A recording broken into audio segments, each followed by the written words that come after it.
mungkin ada saran dari Kiai untuk bagaimana kita bisa mengambil argumentasi-argumentasi yang otoritatif, yang kredibel gitu nggih, untuk bisa Oke. apa nggih, tidak salah mengutip seperti itu. Ya. Oh, Al-Quran itu kalau kita deskripsikan dalam tulisan itu nggak selesai hidup itu bagaimana kita mengakses itu supaya kita tidak keliru. Maka untuk hal itu, untuk teman-teman yang mungkin belum begitu akrab dengan bacaan-bacaan sumber-sumber yang otoritatif, itu ada beberapa jembatan. Jembatan diantaranya adalah tulisan-tulisan atau buku-buku ilmuwan-ilmuwan kontemporer yang sudah diakui kredibilitasnya. Di antaranya umpamanya kalau dalam tafsir kita mengutip Prof. Quraish Shihab umpamanya.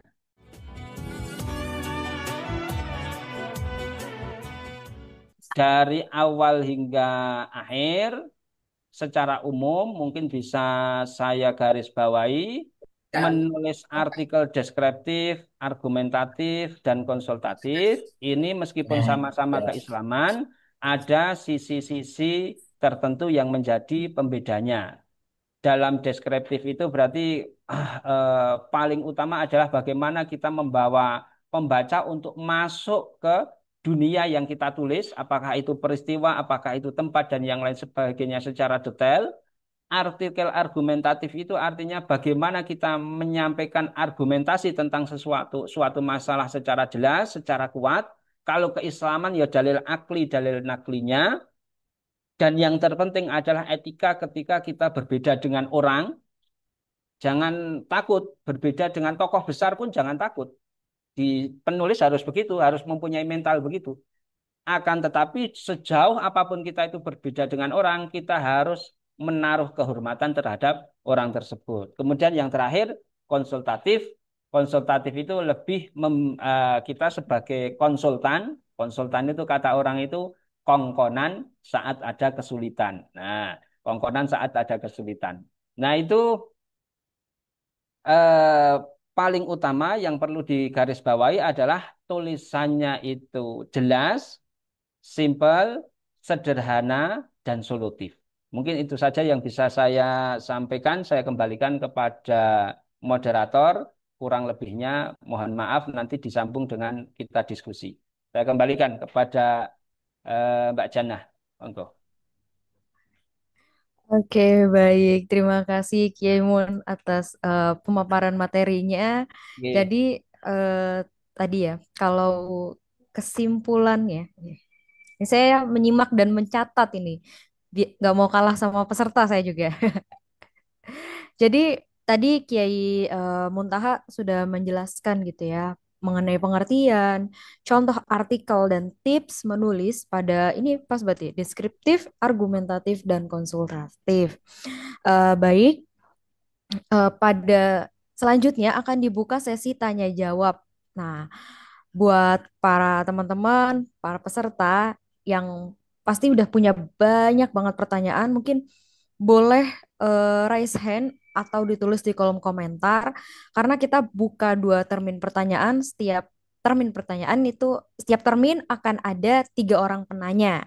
Nah, atau mungkin ada yang sudah siap harus raise hand terlebih dahulu ya, raise hand atau catat di kalau nggak bisa raise hand tulis di kolom komentar.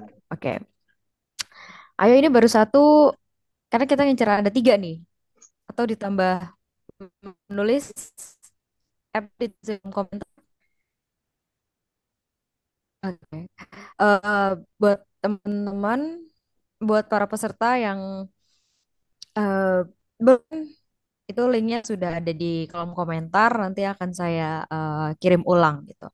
Ini yang pertama ada yang raise hand ya, berarti 2 orang. Ada Imroatul sama Khairul. Nanti saya bacakan juga pertanyaan dari Aska Zulfar. Mungkin yang pertama Imroatul Faizah dahulu silakan on mic dan on cam ya, biar Ya, kelihatan gitu, biar kita saling Ya, kenal on mic gitu. on cam. ya, Oke, Mbak Imroatul langsung kan kita langsung. biar saling kenal gitu. Ya, Silakan Mbak. ya, ya. Mohon maaf ini saya di luar jadinya Kalau ada suara yang mengganggu, minta maaf. Oke, J. baik. J. Silakan, Mbak. Assalamualaikum warahmatullahi wabarakatuh. Waalaikumsalam warahmatullahi Waalaikumsalam wabarakatuh. warahmatullahi wabarakatuh. Ya, perkenalkan saya Imro'atul Faiza dari kelas Kiai Syafi'i Azami. Nggih. Jadi tadi sangat menarik sekali nggih untuk materi yang sudah dipaparkan oleh Kiai. Yang saya tanyakan itu mungkin begini Pak Kiai, dari ini pribadi saya sendiri nggih. Pribadi saya sendiri itu kan kalau untuk pesantren saya itu kan pesantren Quran ya. Jadi Nggih. tidak begitu tidak begitu menguasai tentang hukum-hukum fikih seperti itu, tidak Ya, begitu. ya, ya. Apalagi untuk Bahsul Masail itu masih apa nggih kurang lah gitu seperti Nggih. itu. Mungkin ada saran dari Kiai untuk bagaimana kita bisa mengambil argumentasi-argumentasi yang otoritatif, yang kredibel gitu nggih, untuk bisa Nggih. apa nggih tidak salah mengutip seperti itu. Ya, ya. Eh, Sekiranya itu dulu, Kiai. Oke, oke, oke. Oke, terima kasih. Oke, baik. Oke, baik. Pertanyaannya menarik. Mungkin Kaimun boleh langsung Langsung dijawab. ya. Langsung ya. Langsung Kaimun. Ya, ini sama seperti kemarin teman di kelas saya juga ada yang mengalami hal semacam itu. Kita itu pengen nulis keislaman, sementara kita tidak biasa basu masail dan yang lain sebagainya. Kembali lagi, saya ingat yang disampaikan Ustadz Wahab kemarin, Gus Wahab, bahwa memang satu kita harus mengetahui batas kita sejauh mana. Kemudian kita menulis apa yang kita tahu. Berarti kalau pesantren tahfidz, maka ya yang berkaitan paling mudah adalah yang berkaitan dengan Al-Quran. Itu bisa macam-macam itu. Satu diantaranya kalau tulisan deskriptif ya.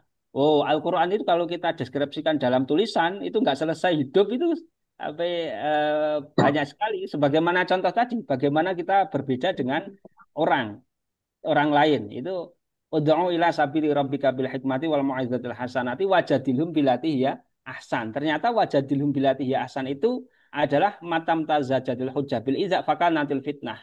Ketika argumentasi kita itu tidak apa ya, kita itu tidak murni, bercampur caci maki dan yang lain sebagainya, maka diskusinya tidak akan sehat. Terus pertanyaannya bagaimana kita mengakses itu supaya kita tidak keliru?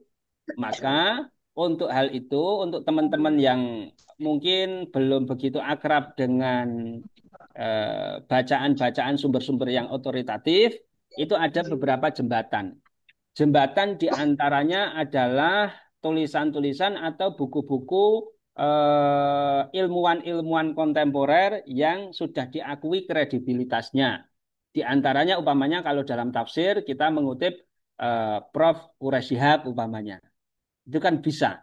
Kita insya Allah tidak akan keliru lah. Kita tidak akan keliru. Minimal kita mengikuti cara pandang Prof. Quraish Shihab. Satu contoh.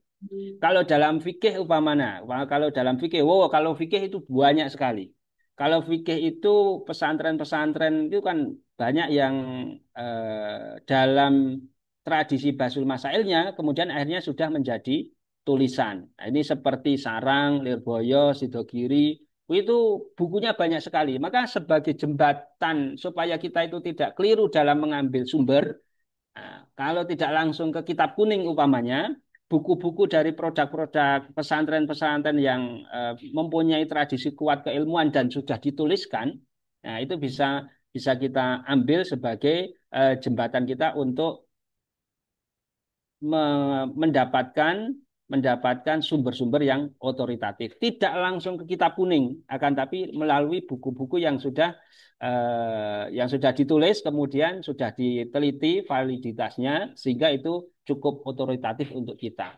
Termasuk juga tadi keputusan Basul Masail. Tapi menurut saya untuk Mbak Faizah tadi yang ada di pendidik apa di pesantren tahfidz, saya kira untuk lebih fokus saja hal ihwal seputar Al-Quran dari cara menghafalnya, cara belajarnya, kemudian apa hal tafsirnya lah dikembangkan nanti dan ini banyak sumber yang bisa kita akses untuk pengembangannya. Saya kira begitu Mbak Jannah sama Mbak Faiz sama teman-teman. Siap-siap Kiai, matur suwun. Nggih.